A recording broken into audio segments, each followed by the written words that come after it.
سامنے، عالم دین بچے کے سامنے ماں باپ اگر زور سے بھی بولتے ہیں تو ماں باپ کو اس بات پر فخر ہے کہ میرا بیٹا ہم کو الٹ کے جواب نہیں دے گا. اور دنیا دار بچہ کے سامنے ماں باپ ڈرتے ہوئے زور سے بولتے بھی نہیں، کہیں بیٹا وہ اٹھ گیا تو ہم ہی کو 4 کو سنا دے گا. یہ حالت ہوتی ہے. میرے بھائیو بزرگوں، میں بتانا چاہتا ہوں کہ وہ حافظ قرآن کو باپ نے کسی غلطی پر پٹائی شروع کر دی، 2-4 تماچا لگا دیا. لڑکا کو بھی تھوڑا سا سمجھ میں آیا کہ میں حافظ قرآن ہوں اور میرا باپ مجھے کو مار رہا ہے. تو بیٹا جو ہے فخر سے کہتا ہے ابا آپ مجھے مار کیوں رہے ہیں؟ آپ جانتے نہیں ہیں کہ میں حافظ قرآن ہوں، میں حافظ ہوں، اس لیے آپ کیوں مار رہے ہیں مجھ کو؟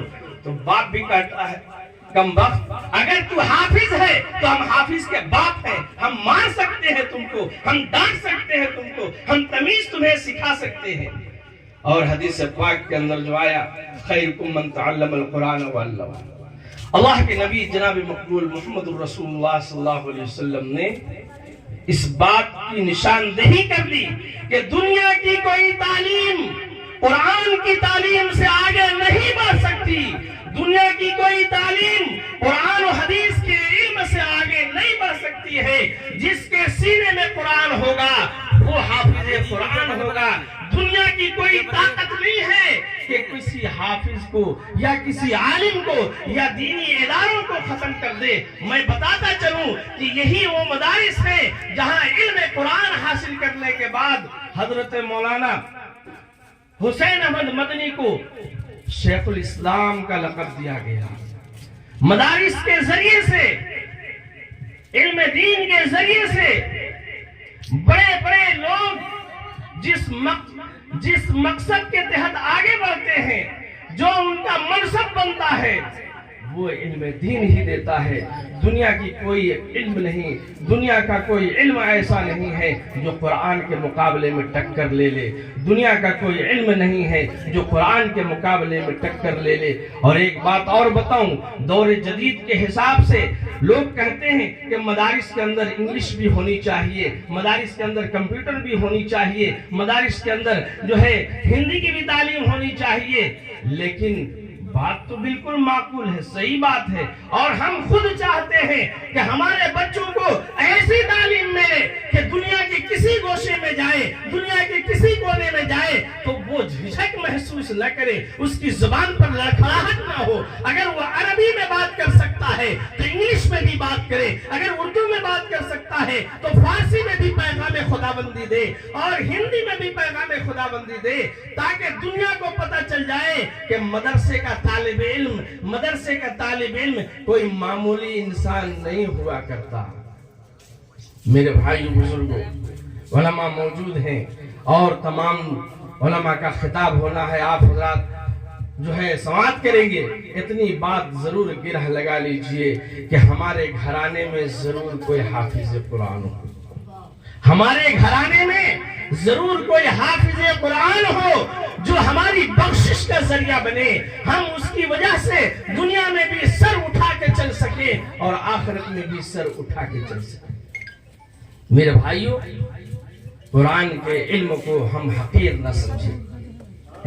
ہم لوگوں نے سمجھ لیا مولوی صاحب، سب کو مولوی صاحب، گاجر صاحب یہی سمجھتے ہیں، مولوی صاحب، گاجر صاحب، یہ صاحب اور وہ صاحب.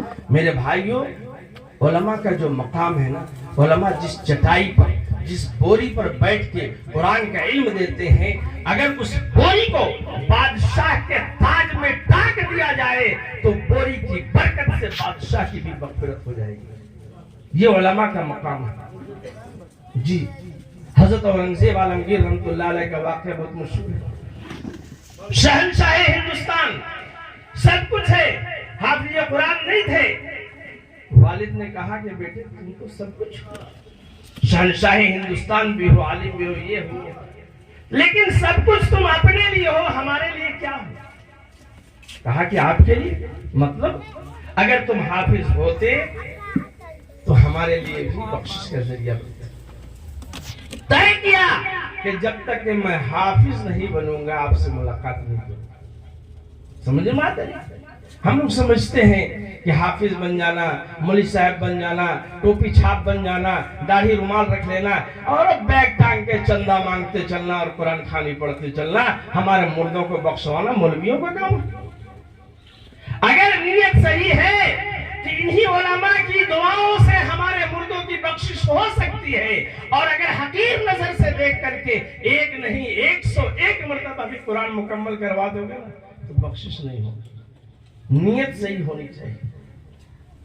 دنیا کا کوئی اسٹار آ جائے، کوئی فلمی اسٹار آ جائے اور اسی طریقے سے کوئی جو ہے اونچے مرتبے والا آ جائے تو اس کو دیکھنے کے لیے وہ بھیڑ لگی رہتی ہے کہ فلاں کھلاڑی آیا ہے، فلاں کرکٹر آیا ہے، فلاں جو ہے فلاں آیا ہے، لیکن ہم لوگوں کی حالت کیا ہے؟ اپنے علماء کو دیکھنا بھی گوارا نہیں کرتے، دیکھتے میں تو ایسی شکل بناتے ہیں، ایسا چہرہ بناتے ہیں جسے لکوا مار دیا ہے اس کے منہ پر۔ یہ حالت ہوتی ہے۔